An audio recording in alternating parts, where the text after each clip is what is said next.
nothing's going right lately. Is a good night's sleep too much to ask for?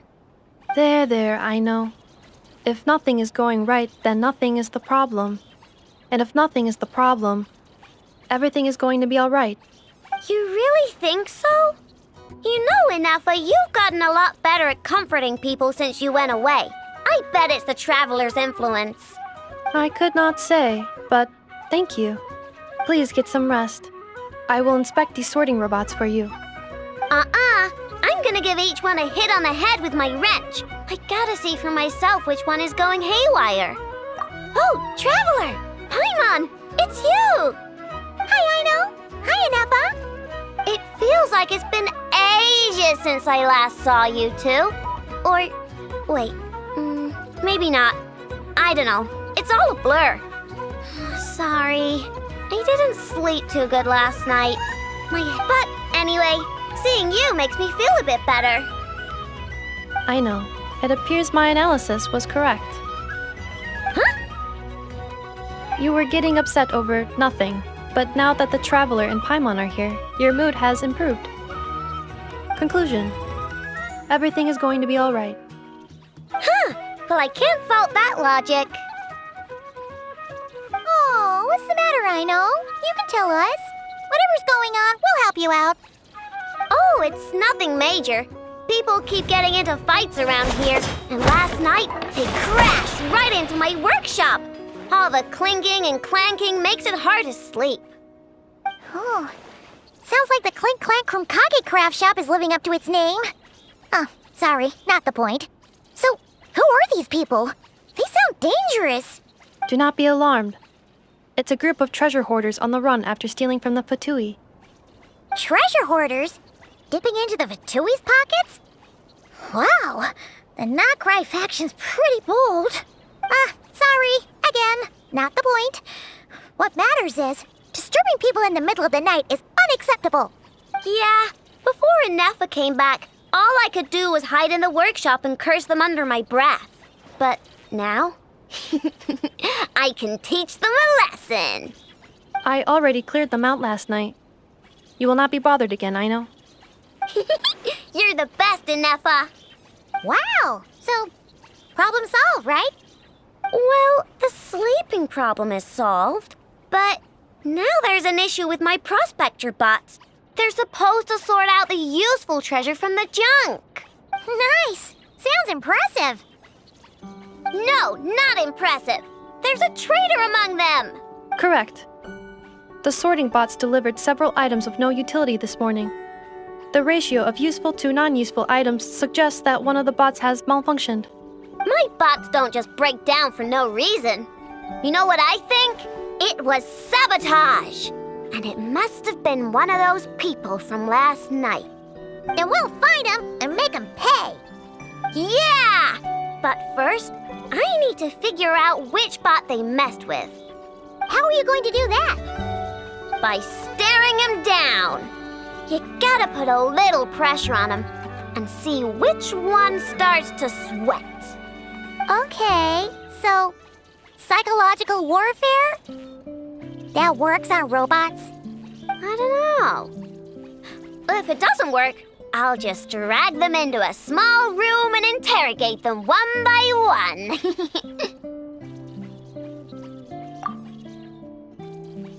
Whoa! How's that fair? Two of them are just hard-working little bots. If I take them apart, even though nothing's wrong, it'll hurt their feelings. Okay then. Ahem. All right, listen up, you three. One of you has messed up big time. And if you don't own up, you'll be dragging your friends down with you. So, time to come clean. Or we'll... what are we gonna do again? We'll let you off. But just this once.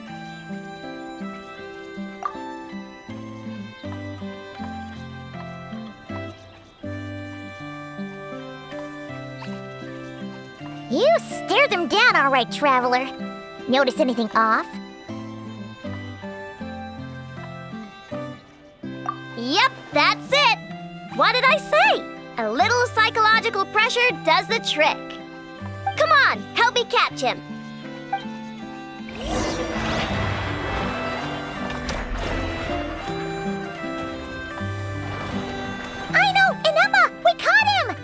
you need to check him over? Analyzing exterior. No anomalies detected. The probability of malfunction due to an external injury is low. Huh. Must be the processor then. Let me open him up and have a look. Uh-oh! He's on the run again! Catch him!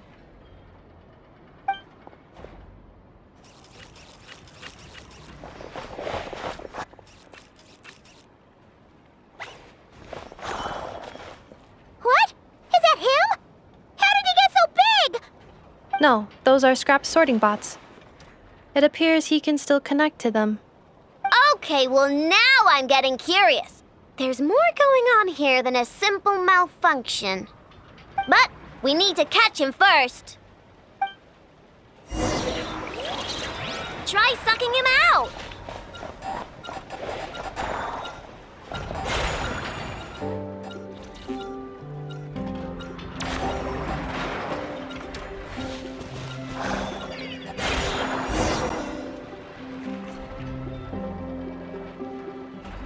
Oh, finally, we caught him.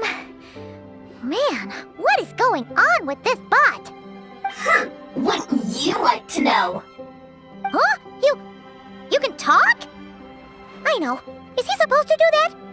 No, it's not possible. I mean, my prospector bots do have a voice function, but it's all preset phrases. There's no way they have awareness like Ineffa. Their cores aren't even a fraction as advanced as hers. But it seems like he can communicate. Could his core have been upgraded or something? Can you mind your own business? Jeez, why is this bot so aggressive? It's like we're the ones being interrogated. Oh, just you wait. If you don't get out of my sight, I'll round you all up and send you straight to the Fortress of Marrowseed. The Fortress of Marrowseed. What kind of place is that?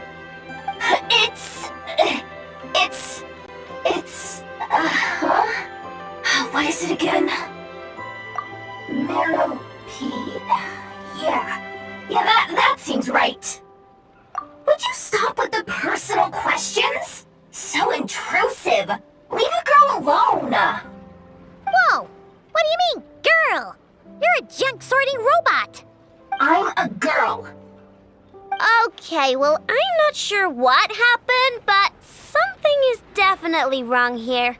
This isn't the prospector bot I know, that's for sure. Well, guess the only way to find out is to open you up and see what's going on. Don't come any closer! Somebody help! It's okay. I'm a girl too. That doesn't change anything!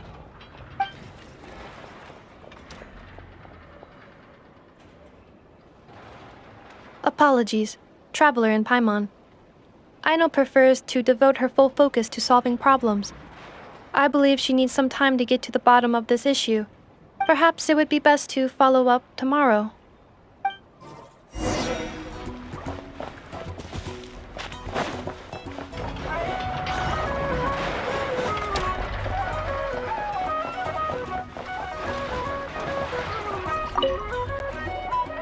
Weird. I know I only installed an average Nod-Krai machine core. Aino, Ineffa, we're here. Greetings. I mean, I found the source of the malfunction, but now I have way more questions than answers. What? Why? The bot has the wrong core. It is not the one Aino installed originally, but the core of a clockwork mecha from Fontaine. It has the wrong core? Oh, so now we have to hunt down the original one? It's no big deal. The original core was just something I salvaged from a pile of junk. Believe me, it's nothing special. The problem is, this new core is really advanced. I don't even understand half of its functions. Really? Is that why it can talk like Ineffa? No idea. What I can tell is that this core went through a massive explosion at some point. Almost all the modules are damaged, but I can't fix any of them. Wow! If even Aino's stumped, It must be really complicated. The core originates from Fontaine, but little is known about this technology. Without relevant knowledge, a breakthrough will take time. Yeah, but it's not all bad news.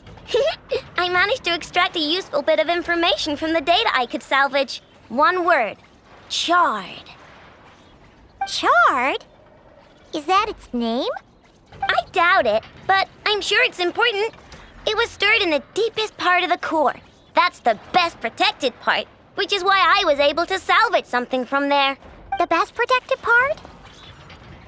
In the event that my core sustained damage, that's where I would move all Aino-related data to keep it intact. Ah! Knock on wood, knock on wood!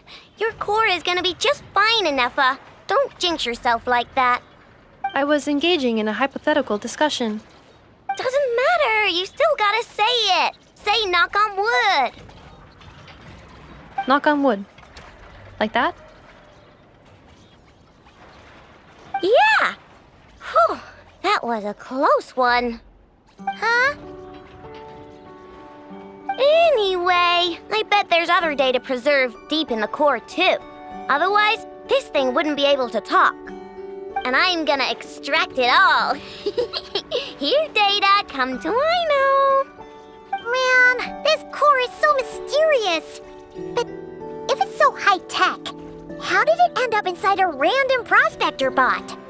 Bingo! That's the question, isn't it? Who replaced the original core with this one and why? I mean, even though it's damaged, the research value is off the charts. Bingo! That has to be the answer. You know what happened the day before it started malfunctioning? The Fatui chased a group of treasure hoarders straight into my workshop. I'm thinking the treasure hoarders stole the core from the Fatui and needed a place to hide it. So, they stuffed it in my prospector bot and handed the original core over to the Fatui to smooth things over. Makes sense, don't you think? I'm pretty clever, right, Ineffa? Of course. In fact, intel from the curatorium appears to corroborate this hypothesis. Several of Marinette's subordinates were robbed on their way back to Snezhnaya. Although it is unclear what was stolen, the culprits were identified as a group of 3 treasure hoarders. Their leader is a silver-haired woman wearing a hood. As for the remaining 2 members, there is a man with pink hair and a man with purple hair. Wow! So Paimon was right. The local treasure hoarders around here are bold. Actually, this group has only been active recently. The curatorium suspects them to be outsiders not local to this area.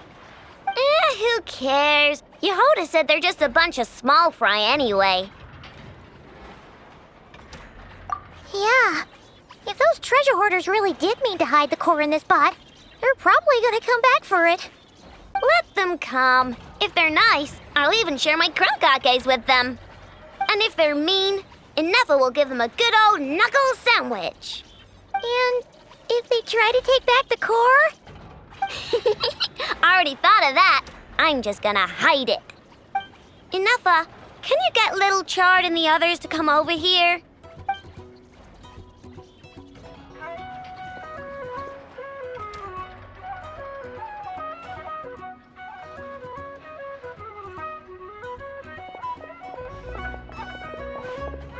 Okay, hold on to your hats. I'm gonna hide Little Chard in a scrap prospector bot. What did you just call me? Come on, we have to call you something. What? Do you already have a name? Lombro. What kind of name is that? Did you get it from somewhere in your data bank? It doesn't sound like a little girl's name to me. Oh, so use Lombro as a last name. Huh, I kind of like it. Then it's decided. You're Chard Lombro from now on. No complaining, all right? You're stuck with it either way. You're the one who decided to hide out here, so from now on, you work for me.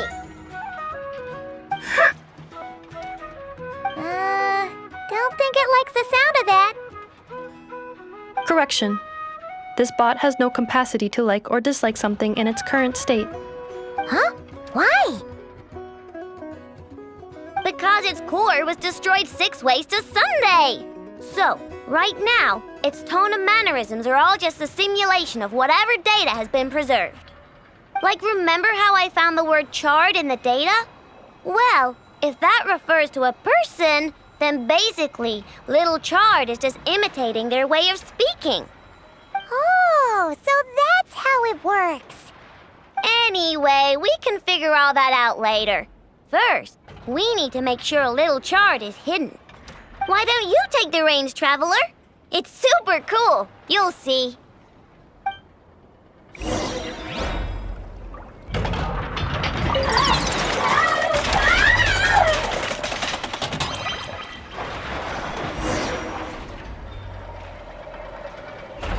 Nice job! You've got some engineering chops, that's for sure. And thanks to you, I'm now the proud owner of the most advanced prospector bot in town. I expect good work out of you, little Chard. But don't worry, you'll be compensated. Like I care. We gotta do something about that temper of yours. Maybe a little flour on your head will soften you up a bit.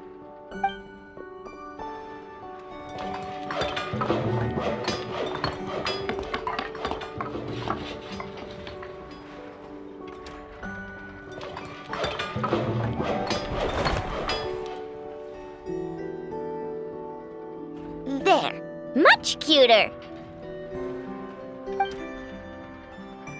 Oh, that reminds me! Traveler, Paimon, if you ever pick up stuff you have no use for, like screws and nuts and things, just bring them to me. I can make them into flowers or use them to upgrade my console. Oh, and I don't expect you to hand them over for free. I pay good prices for scrap. You're gonna want to stop by every day. Deal? Awesome! Turns out Ineffa was right all along. Everything is gonna be all right. Good luck out there on your travels. I hope everything goes all right for you, too.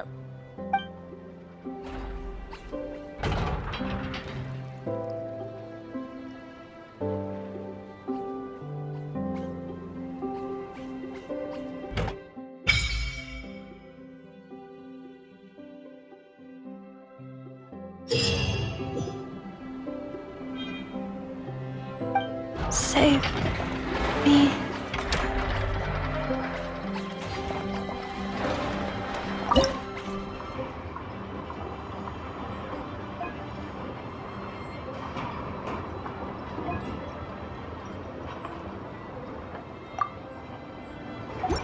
Save me.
Save me.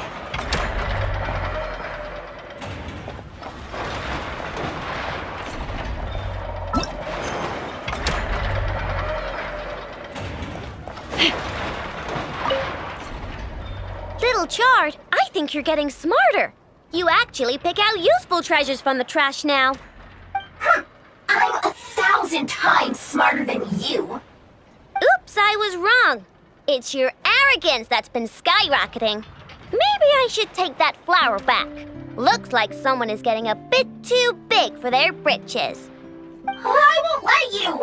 And it's not a flower. Yeah it is. It's the one I put on you last time. Well, I won't let you take it. Why? Because it makes me smart.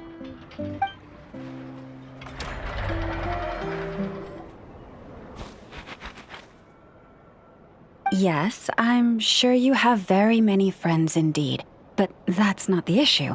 Even if you summoned every ibis on Hisi Island, I still don't think you'd be able to move the moon mirror. And even if you managed it, the lunar semblance within would still... dig it out. You could, but moving the mirror would still pose a challenge, even for you. Huh? You really can summon every ibis on the island if that's what it takes? And you, on the other hand, think this plan is a joke, even if the ibis gets its entire family involved? Wow! Things are really kicking off over here. Looks like we've got a weasel thief and a heated argument with a bird.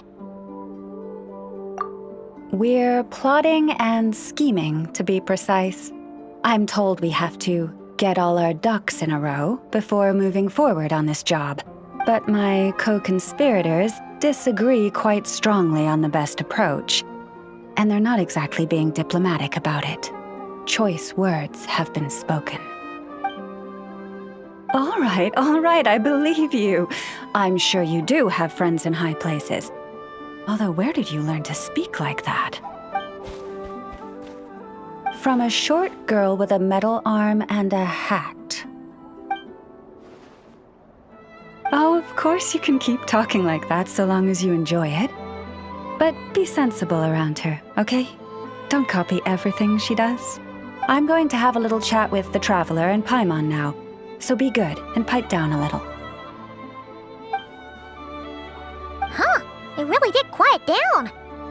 Being able to understand animal speak is so cool. Paimon wishes she had that ability. Trust me, Paimon, you would not enjoy it very much at all. Don't misunderstand.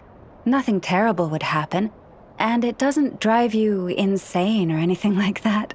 Although, that being said, I do sometimes find it quite overwhelming. I was overjoyed when I first discovered that I could understand animal speech, but I quickly realized that it came with a downside.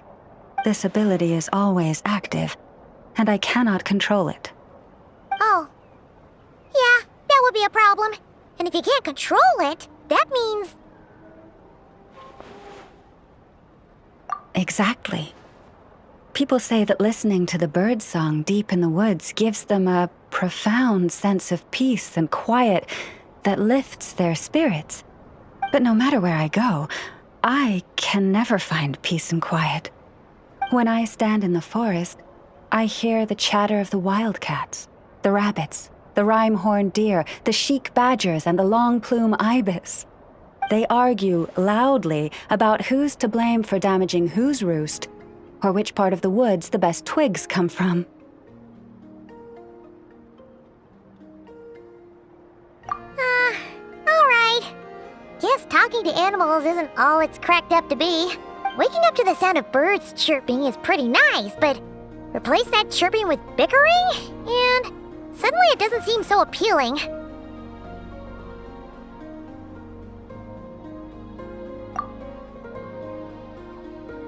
As for me, I've lived with it so long that I'm used to it now.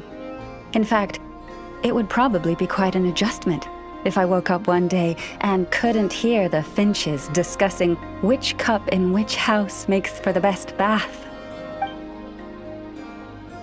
Yes, plotting and scheming. Thank you for reminding me. I got a little sidetracked. Although, now that the Traveler's here, we might just have the solution to our problem. No, just you will suffice. This job involves breaking into a storage room by undoing the seal created with the moon mirror by a previous moon chanter. But for someone of your talents, I'm sure it will be a simple task. Don't worry, I'm sure you'll be fine. Come, let's go. Here we are. What you see now is the moon mirror, within which the lunar semblance is sealed. Oh, must be a pretty precious statue if they went to all this effort to steal it away. Will there be some traps inside? You know, the kind that sent arrows flying out if you step in the wrong place? Do not worry. This little one did some scouting for me ahead of time. The seal does not contain any such fatal traps. Oh, nice. That's good to know. And yeah, that sounds like a job for a weasel thief. That's true. Each time I ask it for help, I have to pay it 1 mora more the next time we meet. Huh, what a thieving little weasel! Oh wait, that tracks. But considering that it's helping you keep watch on the lunar semblance, it might need a name change. How about... Weasel Guardian!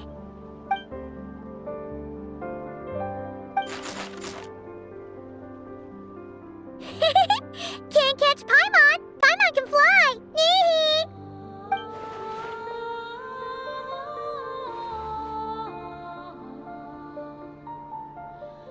Come on, be nice to our guests.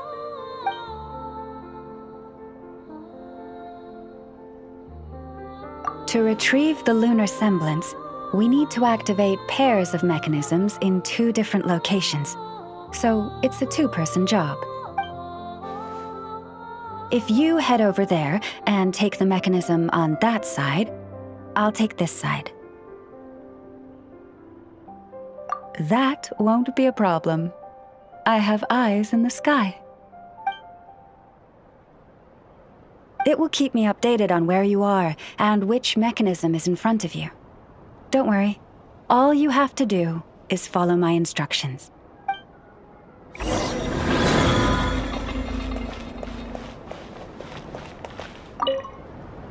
If you head over there and take the mechanism...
Understood. I will retrieve the lunar semblance now.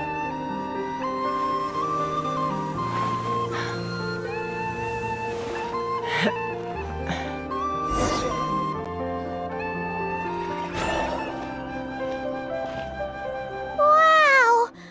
What a huge statue! Yeah, no amount of birds or weasels is shifting that. You probably couldn't even get past the mirror. So, Lauma, just how valuable is this statue anyway? In terms of mora? Not much, I suspect. It's crudely fashioned, and the kind of stone it's carved from is found everywhere around these parts. But to the moon chanter of that era, and to the frost moon scions of today, it is a priceless treasure. If nothing else, I now have concrete proof of its existence. That's enough to confirm the reliability of several documents on the topic. To me, that makes this a very successful trip. Thank you for your help. I knew I had judged you correctly. The moon mirror posed no obstacle to you. And our little friend here was very impressed with your mechanism operating skills. What is it saying, Lauma? It says that the Traveler is the best treasure hunter it's ever seen. It wishes it could join her on a quest to unlock all the treasure chests in the world.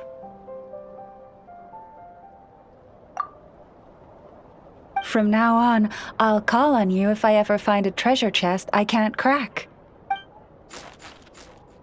Okay. Bye then. Didn't even give us a choice in the matter. Don't worry, it won't come knocking on your window every day with a Mora coin in its jaws trying to drag you off on a treasure hunt. And it certainly won't be visiting your room in the dead of night, moaning about locks it can't pick. Uh-oh. We better make sure to lock all our doors and windows before we go to sleep tonight. Relax. That weasel's only a child. It means no harm. It's just more talkative than most. All right, let's head back. It's almost time for dinner. Oh, and we still need to figure out how to get this statue back to our library. It seems like I'll need a little help from my friends, after all.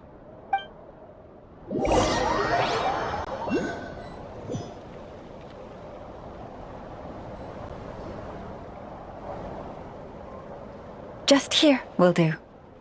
Oh. That all went down without much fanfare. Paimon was expecting something exciting to happen once we put it down. Well, it's just a plain old statue. A historical relic. It doesn't hold any kind of mystical power. The real value lies in the stories behind it. My job is to dig those stories up, wherever they might be hiding, verify them, and then share them with the people. Cool. Well, it's a good thing we got it back here in one piece. Indeed. And you two have my thanks for that. Please, take these fruits and quench your thirst. I had the animals gather them in the woods. And after that, forgive me, but I have another request to make of you. I apologize if this is presumptuous of me, but I've seen how well connected you are, and I've heard of your many travels into secret and forgotten places. On your future travels, if you ever come across any texts about the Frost Moon Scions, could I borrow them and make a copy with which to enrich our library? You have my sincere gratitude on behalf of the Frost Moon Scions. Oh boy. That was some seriously tasty fruit. So much better than Paimon's used to. These animals have lived their whole lives in this forest. Naturally, they're the ones who know where to find the best fruit. This one says to eat as much as you wish, because it's the top fruit finder in the whole forest. It'll fetch some more right away. Awesome! Thanks so much!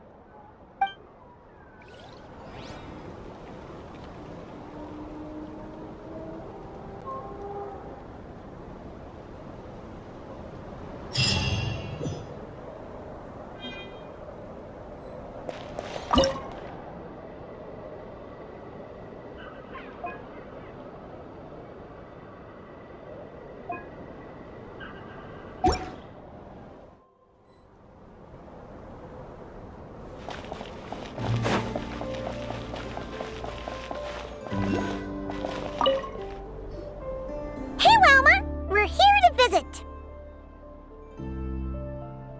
Yeah! Boxes piled up everywhere, some of them opened up, loose items strewn all over the floor. Huh. Isn't this supposed to be a library? Look! Lauma's over there talking to a weasel thief! What are they plotting this time? Let's go see! Be that as it may, we don't have any urgent excavation work for you at the moment, so please, stop digging holes all over the place, all right? That's a good child. Here, this Mora is for you. That's the weasel thief from last time, right? What was Lauma saying? Have they found another relic? Hello there, traveler, Paimon. Welcome to the library. Is there anything I can help you with? No.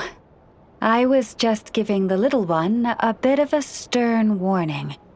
It's been getting a little overexcited lately, and it's starting to bother the community. It's passion for treasure hunting has only grown since we retrieved the lunar semblance. It comes to me all the time, asking when the next treasure hunt will be. I keep repeating that we now have more than enough documents and relics in our library to occupy our research. But alas... Yes, but it doesn't quite understand what constitutes a relic, so it simply digs up anything that seems valuable and drops it off here. It has at least promised me that it won't go digging around again, but there's already a big backlog of items from previous digs. There's no way around it. I'll just have to go through and sort them, one by one. Sorry, you two. I'm afraid I won't be able to accompany you on your sightseeing today. Now then, what's in this box again?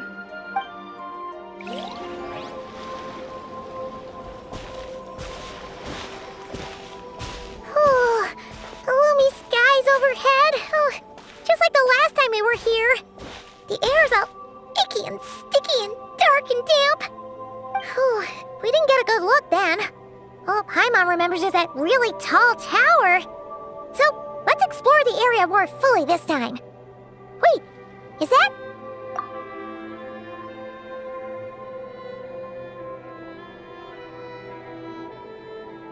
Ah, good day, you two. Assuming I don't have the time wrong.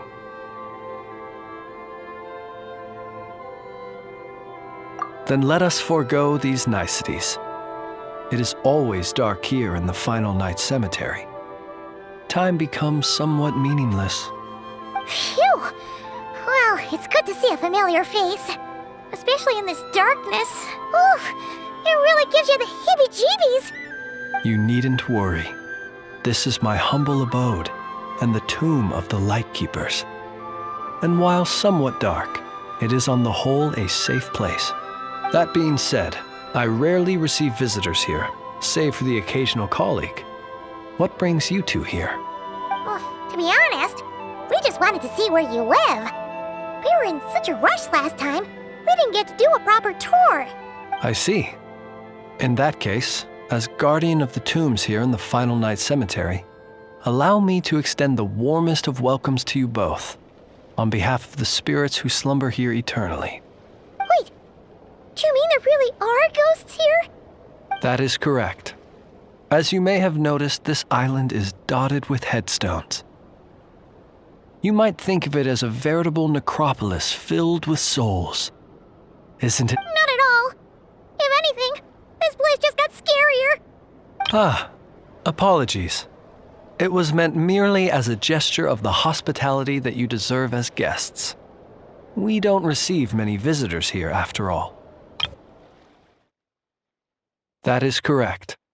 As you may have noticed, this island is dotted with headstones. You might think of it as a veritable necropolis filled with souls. Isn't it a welcoming thought? Not at all. If anything, this place just got scarier. Ah, apologies. It was meant merely as a gesture of the hospitality that you deserve as guests. We don't receive many visitors here, after all. But I suppose it is a tall order to expect people to suppress their fear of ghosts. Even so, I do hope your visit shall be a pleasant one. The spirits on this isle, while somewhat old-fashioned and hardly gregarious, are an unassuming crowd who keep to themselves. I have found they make perfectly decent neighbors.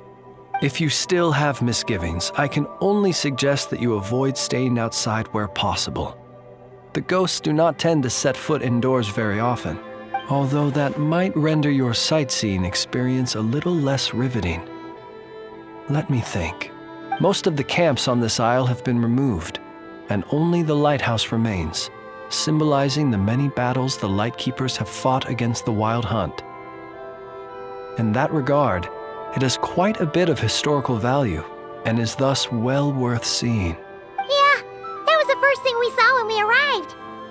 So, it's a lighthouse, huh? What happened to the light? Years of disrepair and a shortage of fuel, I'm afraid. As this island became abandoned, maintaining the lighthouse became increasingly difficult. Besides, even if we were to rally sufficient manpower to repair it, it would serve little purpose these days. In the past, it guided people on their way to and from the island. But all those people now lie beneath our feet in eternal rest. Well, that is perhaps not entirely accurate. They do sometimes come running out, speaking once familiar utterances into the void.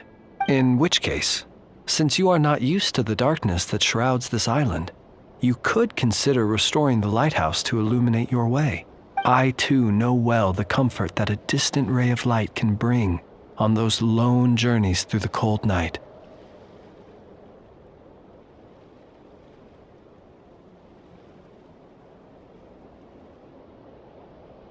Alas, if only I could. I would enjoy nothing more than the pleasure of your company. Today, however, is when the post from headquarters arrives. I already have many reports to write, and with a new round of correspondence incoming, I fear I can afford to delay responding to the previous batch no longer. So please excuse me while I complete some of my paperwork. I shall accompany you as soon as I am able. As such, you should have no issues using it, so long as it helps you. I believe there should still be some backup fuel for the lighthouse stored in an old tent to the north. That should be enough to serve your present needs. And if you should need to find me, I will be in an underground basement on the north side. That's where I will be sorting through my reports. I will meet up with you once I have completed my urgent tasks.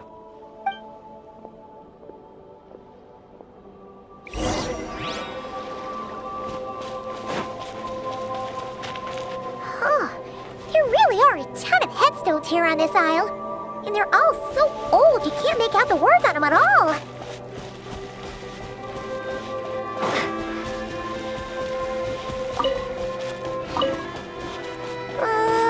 This place is super dark. Feels kind of stuffy too. And there are ghosts over there. But we'll be fine, right?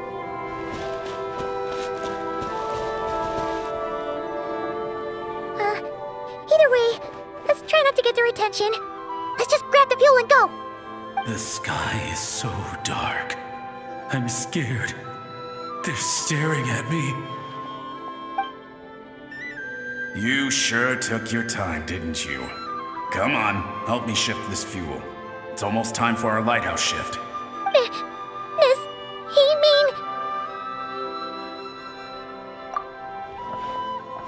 Look at you, shaking like a leaf. You scaredy cat. How you made the cut as a ratnik, I'll never know. Come on, grab your stuff and let's go. Perhaps I'll even tell you a ghost story on the way. What? A ghost telling us ghost stories? Wait, hang on. Was he just trying to scare us? You ever heard of the blue fire? As we all know, when you're out walking out at night, you should never look behind you, and never look all the way down at the ground. Always look ahead into the distant skies. Well, that's because the Wild Hunt watches us from the darkness. They wait for you to lose your way in the fog, and then, when you're at your most vulnerable, they come and take your life. That's why it's dangerous to travel alone in the dead of night. But sometimes, if you're lucky, you'll see a blue lantern shining out in the darkness. They say it only appears if you've run into the Wild Hunt or if you can't find your way at night. Either way, if you ever see the blue lantern appear, you must remember to follow it. Don't ask me what it is, 'cause I don't know. My granddad says it's one of the Fae that used to live in Nod-Krai in ancient times. But it could equally be the ghost of one of our fallen warriors, one who truly hated the Wild Hunt. Whatever it is, the blue lantern seems to be on our side, the side of the Light Keepers. I'll bet that's why the Starshina wants to make offerings to it on the island. Ah, shucks, look at me talking away. I totally forgot I've still got fuel to move.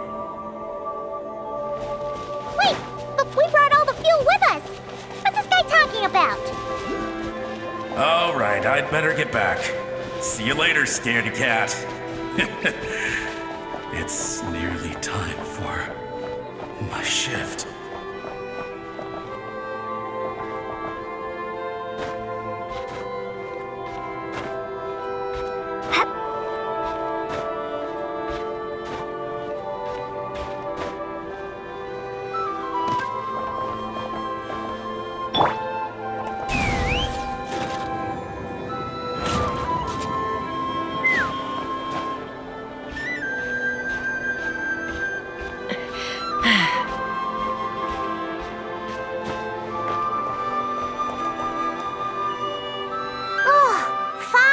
We're here!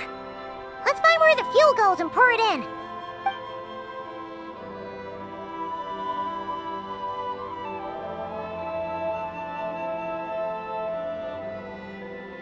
Woohoo! The light's on!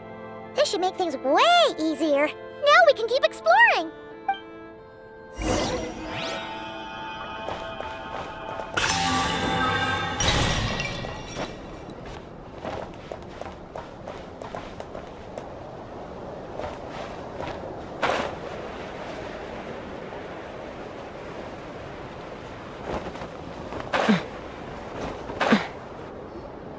Great, the light's on. Guess I won't have to worry about moving fuel anymore. Hey! It's the ghost from before who was talking about moving fuel. What's he doing over here? The wild hunt came. It passed through all the graves. The fog clung to our ears, stuck to our mouths. We couldn't see or hear each other. What's he talking about? Has the wild hunt really showed up? Paimon did— To the lighthouse! To the lighthouse! We've got to get a signal to the units outside before they reach us. Don't just stand there gaping. Pull yourself together. Every second we hesitate could mean another dead comrade. Have you forgotten how to send signals? Come on! I've told you before, a lightkeeper always has to be prepared. We're all gonna die. They'll strip the bones from our spines. Something's off. All the ghosts are coming this way! We too shall cry tears of blood. The wild hunt is here! We've got to think of something quick! Okay, we'll try and stall them at the base of the lighthouse while you head up to the top. Up to the top. Signal. Think of something. If you've forgotten how to send signals, check the handbook. We nailed it to the tower for moments just like this. Do not fear. Do not fear. Don't leave our bodies to the wild hunt. I beg of you. That is no way to die. Death. Wild hunt. Go to the lighthouse. Oh, the ghosts have surrounded the tower. Should we do what they're asking? Sounds like they need us to head up, find the handbook, and use the lamp to send a signal out. Lighthouse. Hope. Everlasting night.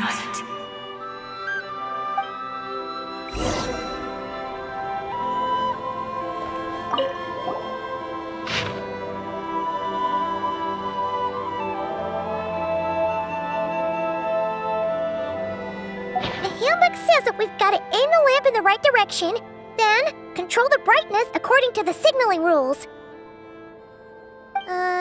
There are 5 signal types: distress, warning, guidance, summoning, and all safe.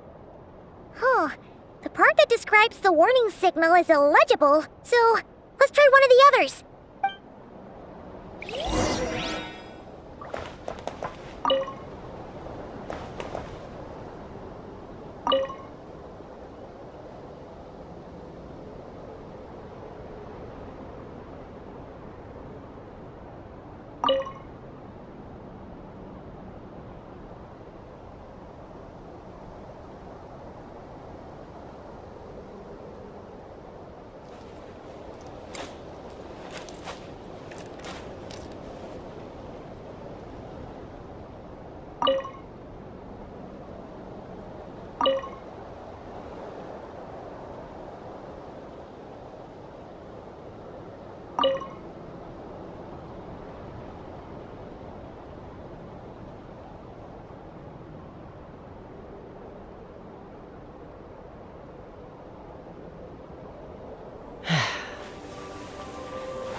Okay, the signal is sent.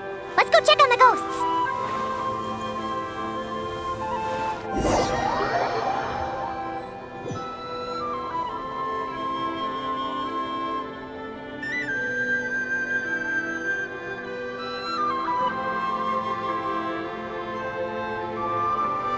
What happened here? Ran into a spot of bother? A whole host of ghosts surrounded the lighthouse. I sent them away to prevent them from blocking the area, and when they saw the lighthouse flashing, they departed. Oh, it was pretty scary. They completely surrounded us and begged us to help them. I sensed it too. This graveyard is bereft of life save for passing birds, the insects underground, and myself. Normally, it's so quiet you can hear yourself breathing. Up until just now, that is, when these ghosts started getting agitated. Was it because of the lighthouse?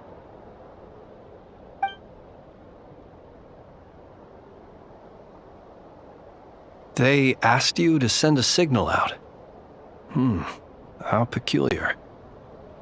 In my experience, they have never coerced or harmed anyone in any way.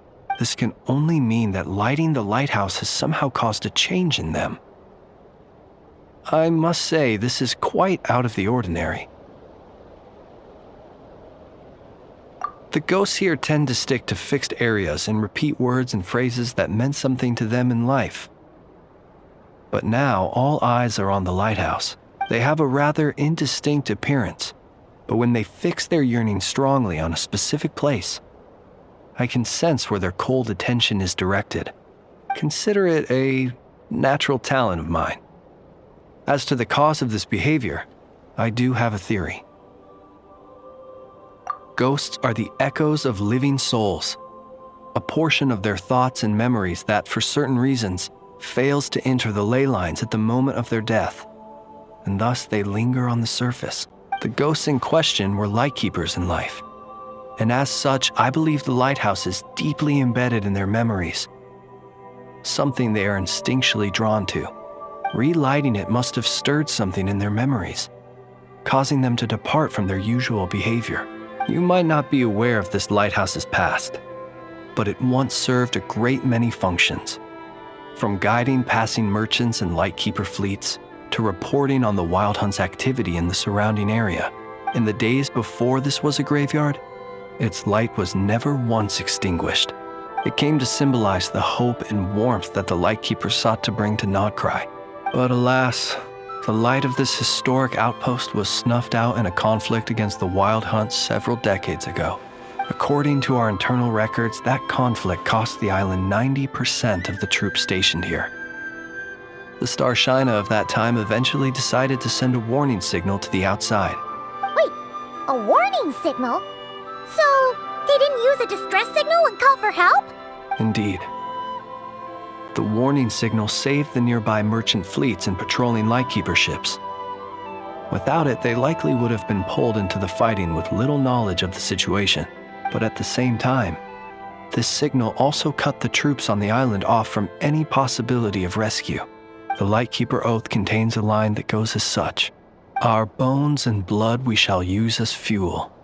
We shall make life greater than death." It is a line that strikes at the very heart of our principles. Should we find ourselves at a great disadvantage, we are to prioritize the preservation of life and ensure humanity's long-term survival. After all, the Wild Hunt is a never-ending threat, while our numbers are limited. This principle is most cruel to those who must sacrifice themselves, and yet, most of us willingly abide by it. Shoot! So we sent out a distress signal, but what the ghost actually wanted was for us to send a warning signal, right? You feel you unwittingly did something wrong? No, I don't think so.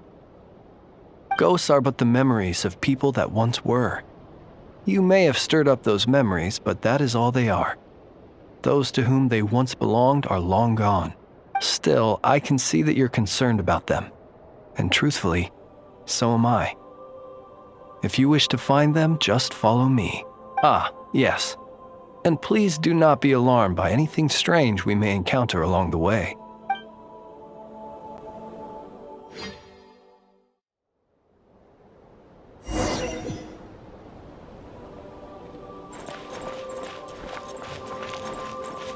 The lighthouse. It's lit! The wild hunt! The wild hunt is attacking! To arms!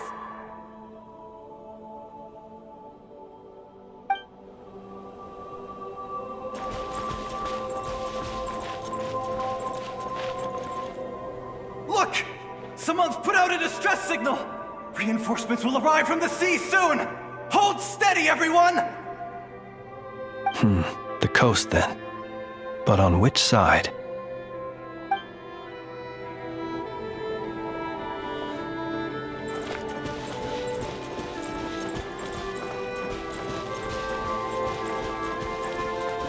It's too late. There's no point calling for help now.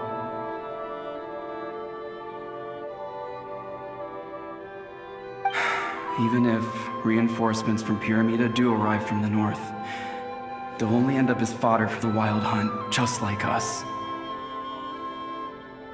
The north it is then.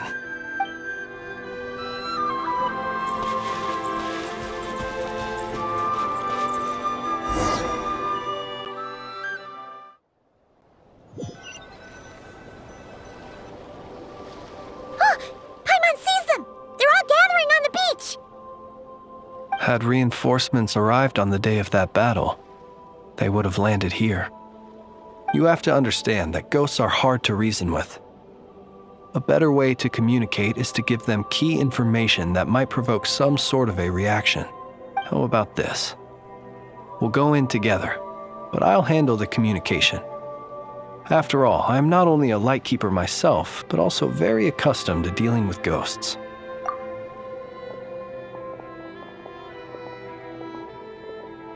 Don't come near us. Don't try to save us.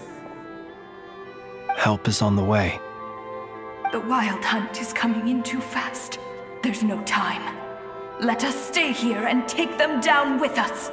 This place will be enough of a graveyard by the time the night is through. Don't send more people to their deaths. So you don't need rescuing? No, we do. Please, save us. We can't hold on much longer. Everyone else is gone, and we are lost. What more can we do? Please, someone, anyone save us. Ignite the blue lantern. It will guide you far from the wild hunt. The blue lantern cannot bring back souls from the dead. Even if you light him up, it will be too late. He can help you destroy what remains of the wild hunt, but he cannot save you. Don't rescue us. Don't come any closer. No, wait. Help us, please. Someone, anyone. What's this supposed to mean?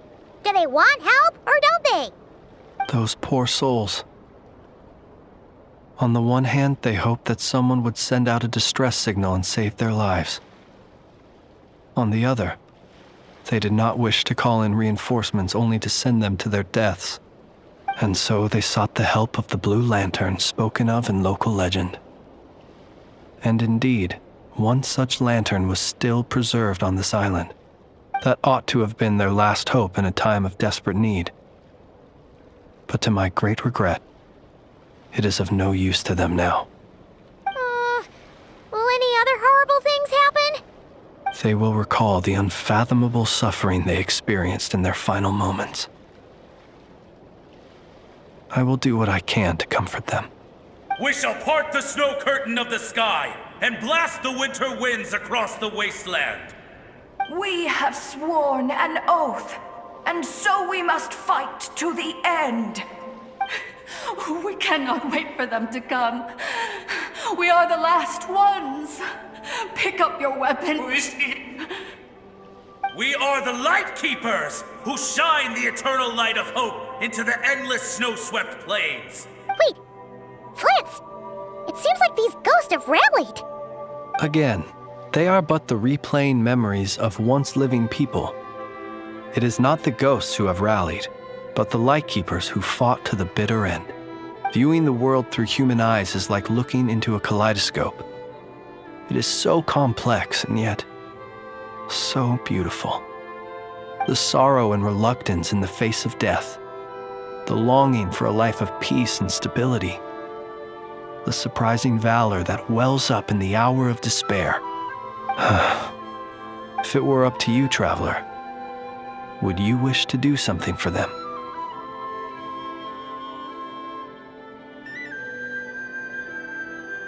Is that so? A response befitting an adventurer of your caliber. Personally, I do feel inclined to do something for them. To help these shadows of the heroes that once were forget the death that will soon be upon them, and return to their slumber. In time, the memories and yearning of these ghosts will fade, and slowly return to the ley lines. But that time has not yet come. My dear Retniki, I am Kyryll Chudomirovich Flins.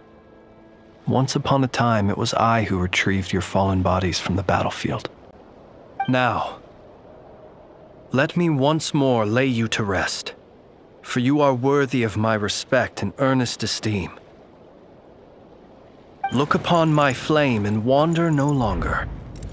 Return to your graves and forever rest in peace. 6 feet under may you slumber in your erstwhile homeland, and in sweet dreams return to the ley line's embrace.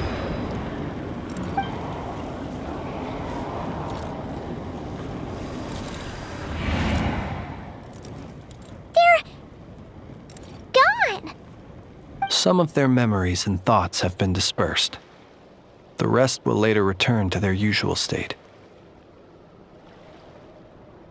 To me, they are both warriors whose memories should be honored and my gentle, friendly neighbors. Unfortunately, I did not know most of their names, but my short interaction with them has deposited some of their memories within my flame. At the very least, I know now that the gentleman who moved fuel and loved to tell the tale of the Blue Lantern was named Aino, and the comrade he always called out to was named Itu. Many of the ghosts on this island may have been affected by the Lighthouse, and I'm not sure if they'll all undergo changes like Aino. But if you're in the mood to keep exploring, would you come with me? I'd like to get to know them better still. It would be my honor.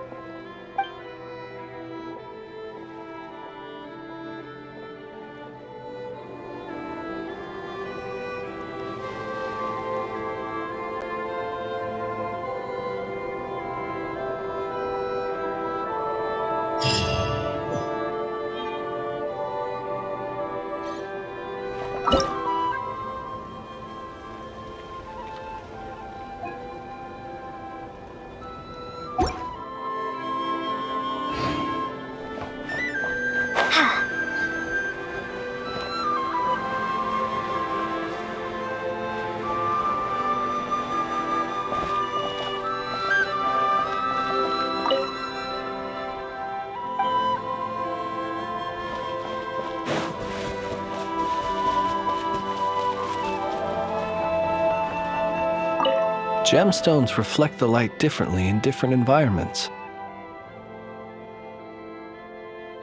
A gem by candlelight flickers like flame, while a jewel beneath the moon seems like a tear-filled eye.